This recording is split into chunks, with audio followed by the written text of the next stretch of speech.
recently, and I've only gone back in very recent history, there have been a series of awards made to persons who were deceased at the time the award was made.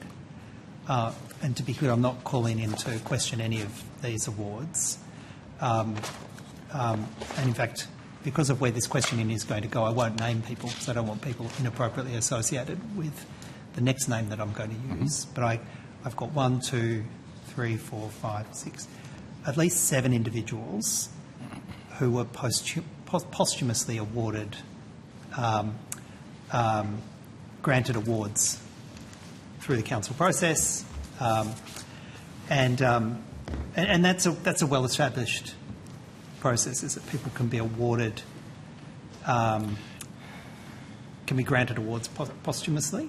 Is there a requirement that the application be in before they're deceased? What's the process? So that's it exactly, Senator. So the policy is that where nominations have been received while the person is still living, then they're allowed to continue through the process to conclusion. And in some cases, unfortunately, that does mean that the final award is made to someone who's already passed away. Yep. Now, I understand how awards can be made posthumously, and I'm not in any way critiquing that. The concern I have is there's no process to remove awards once someone has been deceased. And many people believe that that is bringing the honour system into disrepute, because when you search the awards database, you can bring up a raft of individuals who have had some truly shocking findings made against them since they passed away. Are you aware of those concerns? Yes, Senator, I am, and so is the Council, and I'm aware that the Council has considered this matter pretty carefully and put out a statement in relation to the way the Council is approaching this very situation, because it is a deeply concerning situation, I agree. Yep. The current state of play, Senator, is essentially that the order of Australia is a living order, notwithstanding the situation with awards that are where a nomination is considered, as we've just discussed, and provided posthumously, but it is a living order. So only those people who are alive are members of the Council, of the Order, the Order of Australia. Well then, if that last statement you make is true, they only become a member when the award is gazetted, is that right? Or when the order is published by the Governor-General? At what point does someone become a member? So they become a member when the decision is accepted by the Governor-General. All right. And then so if you're dead at that point, and you can only be, it's only open to live members, there seems to be a deep logical fallacy with your argument. Well, in that situation... let me finish. Sorry, Senator. There seems to be a deep logical fallacy in your argument that it's only available to people who are living. If these people became members after they've died, unless there's some spiritual realm that you're dealing with, how do we deal with that? So in that situation, Senator, it means in effect that the person has only held the award for the period between when they're nominated and when they pass away. But they only become a member when the decision is made, so they can't be retrospectively made members. That's not how it works. The Governor-General has a very powerful office, but it can't go back in time. That's right, Senator, of course. But the policy, in the way it's applied, is that the individual in that situation is a member only during the period from between when they're nominated and when they pass away. All right. Well, I'm now going to give you an example of somebody who I would suggest to you shows why that policy should be reviewed and urgently. In 2015, the Royal Commission into Institutional Responses to Child Sexual Abuse held Case Study 34, and they looked at the response of Brisbane Grammar School and St Paul's School in relation to allegations of child sexual abuse.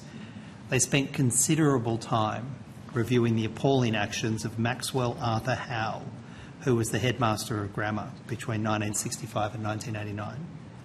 And they found, and I'll quote from the Royal Commission, There was evidence that a number of complaints against Mr Lynch, who was were made to senior staff at Brisbane Grammar. Mr Lynch was a notorious pedophile. And those complaints were made most significantly to Dr Howell, who was the headmaster of the school between 1965 and 1989. The Commission found that in 1981, an individual told Dr Howell that Mr Lynch had sexually abused his son. Dr Howell did not investigate the allegations, did not report the matter to the police or the Board of Trustees.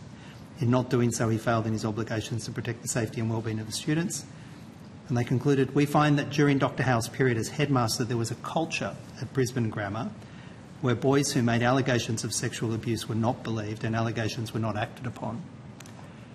If the council had that information to hand now, that would meet the test under 4.6, wouldn't it? They would never have awarded Maxwell Howard an Order of Australia, would they? I think that's a fair assumption, Senator. If I go onto the Honours website and search, his name turns up for services to education. Him being on that Honours list brings into disrepute everybody else on that list, brings into disrepute the Honours system.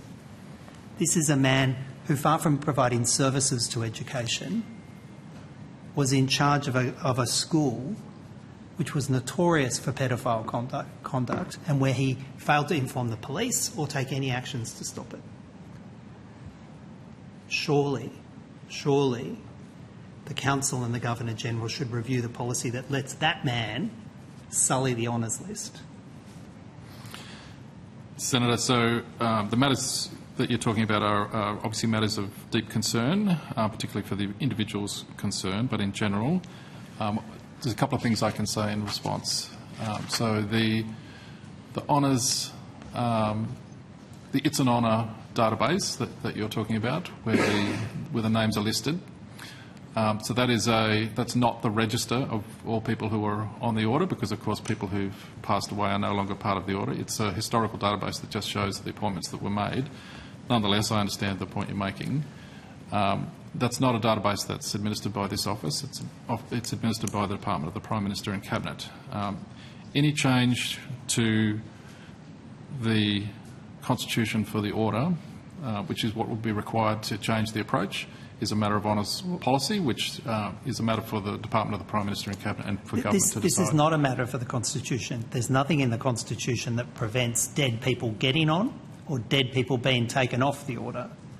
It's not a constitution, it's a policy matter. It's a policy matter by the Council, and it seems to be a policy determination that the current Governor-General has accepted. And I'm suggesting to you that if dead people can get on, there needs to be a process where dead people, such as that appalling individual, should be able to be removed from the list for the good of the honours list, and also to do the right thing, the decent thing, by the victims and the survivors and the family members who are so harmed by the actions of that man, who are deeply offended that his name remains on the honours list. Do you not see how it's a fundamental justice issue? As I said, Senator, I think these are matters of deep concern, and particularly for the individuals concerned. But I can tell you that the Council has looked at this matter in previous occasions and put out a statement in relation to its approach to people in this situation. And in terms of policy, matters of honours policy are a matter for the Department of the Prime Minister and Cabinet, not for this office. Well, I would urge you to do whatever you can in your power to get the Council to reconsider it. It is bringing the honours system into disrepute. It's disrespect to the victims and survivors, and it does nothing for the Office of the Governor-General, for her name or the office to be associated with appalling criminals like that. Senator Hume.